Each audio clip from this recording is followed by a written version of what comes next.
are looking at finding slope and rate of change. So slope is the ratio of change in vertical to the change in horizontal units. So in order to calculate slope, we are going to use our slope formula, m equals y2 minus y1 over x2 minus x1.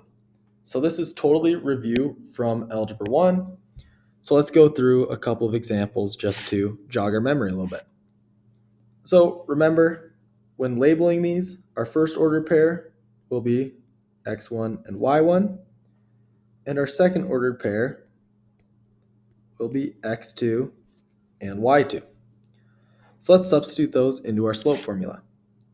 So we've got m equals y2, which is negative 8, minus y1, which is 4, over x2, which is negative 6, minus x1, which is 3.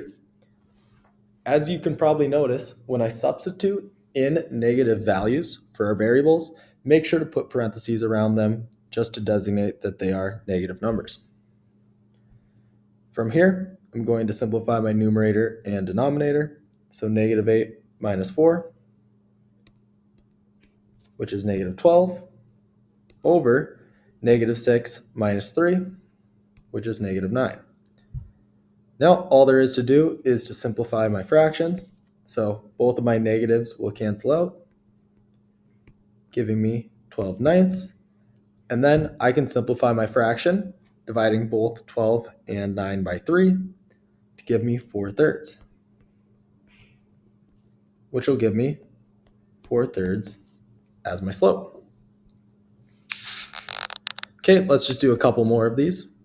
With number 3, I've got x1 and y1, x2 and y2. Let's substitute this into our formula. So slope equals y2 minus y1 over x2 minus x1. So I've got negative 1 minus 0, which is negative 1, over, and then in my denominator, you can tell I have double negatives, which will make a positive. Negative 1 plus 8, which is positive 7.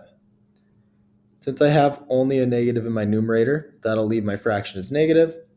So my final slope is negative 1/7.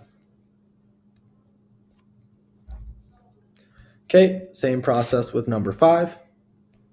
x1 and y1, x2 and y2. So I've got slope equals y2, which is 0, minus y1, which is 5, over x2, which is 4, minus x1, which is also 4.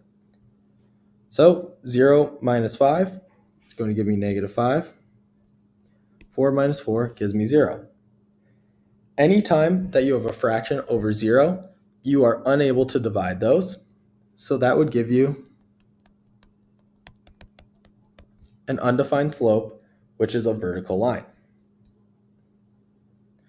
So when you're working with slopes, there's a couple different scenarios. So when you have a positive slope, that means that your line is going to rise to the right, which looks something like this. When you have a negative slope, that means that you are going to fall to the left.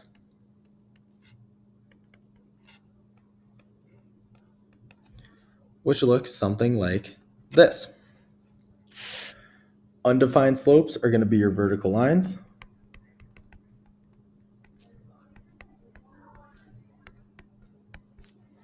And zero slopes are your horizontal lines.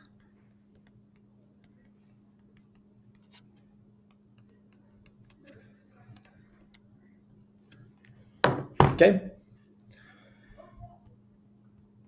Let's keep going here. So we will be working with parallel and perpendicular lines.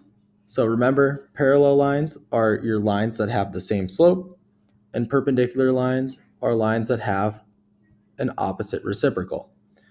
An example of this would be if I have a slope of 5, a perpendicular line would be the opposite reciprocal. Remember, 5 is the same as saying 5 over 1. So the reciprocal of 5 would be 1 over 5. And then I'm also going to make that negative, which means the opposite.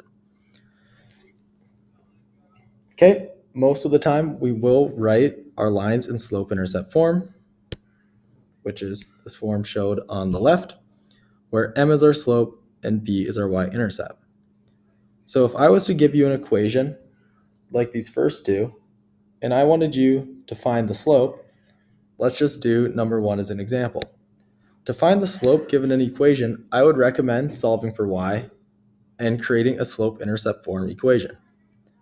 So solving for y, I'm going to start by subtracting 2 from both sides. 2x from both sides. That's going to give me 3y equals negative 2x plus 30.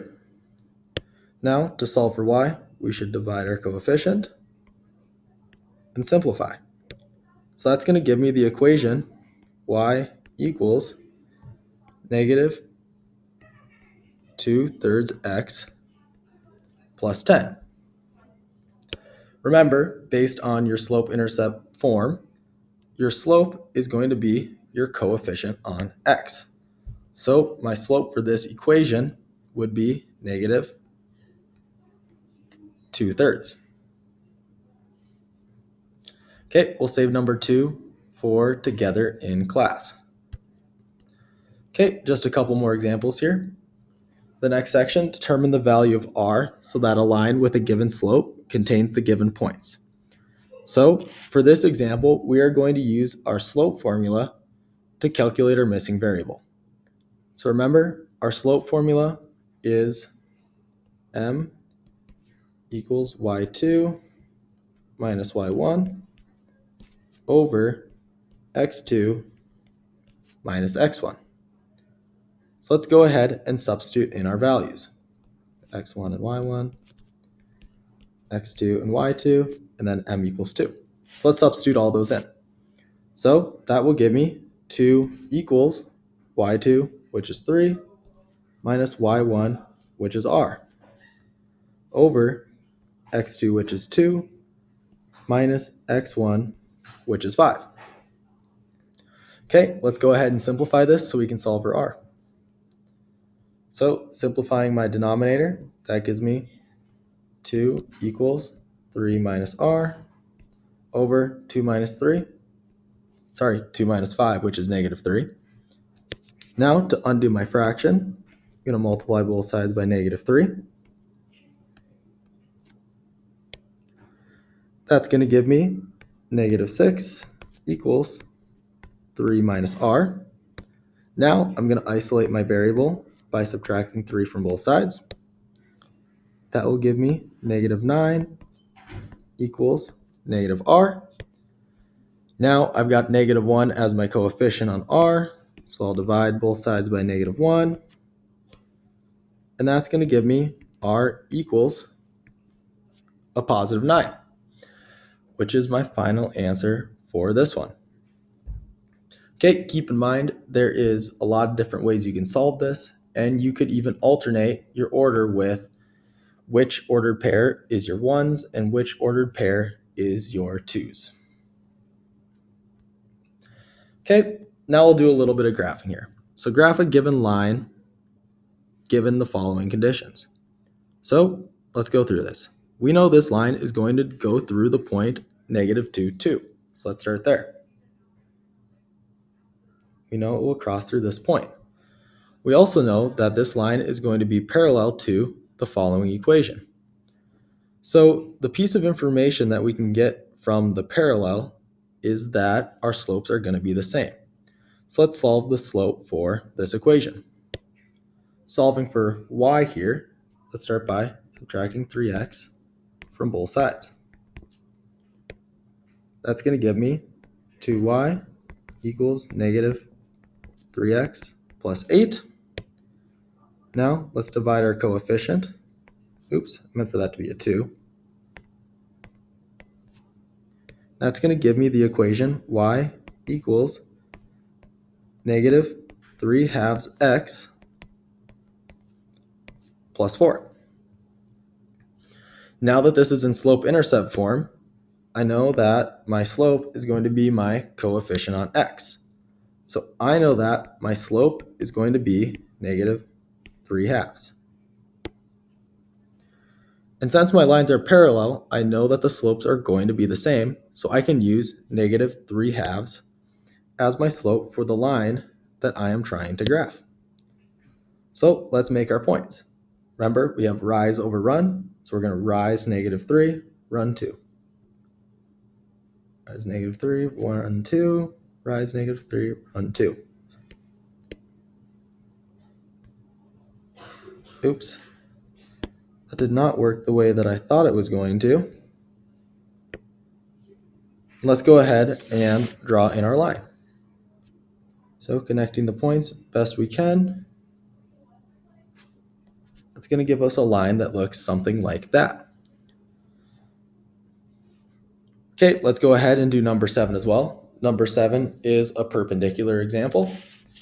So whenever it says through the origin, that means that our point is going to go through, our line is going to go through the point 0, 0. So let's start there. Since our line is going to be perpendicular to the following equation, we know that our slope is going to be the opposite reciprocal of our original equation here. So let's solve for slope-intercept form to start. So same process. Subtract x from both sides. That's going to give me 2y equals negative x plus 4. Now I'll divide my coefficient. And that's going to give me the equation y equals negative 1/2 x plus 2.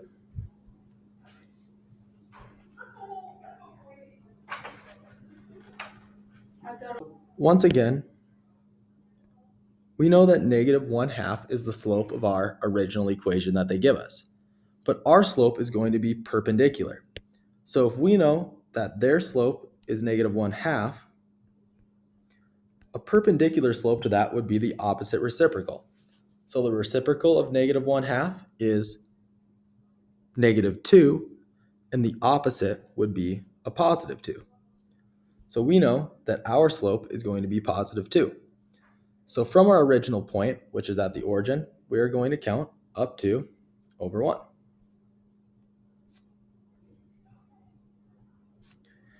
And that will give us our final solution.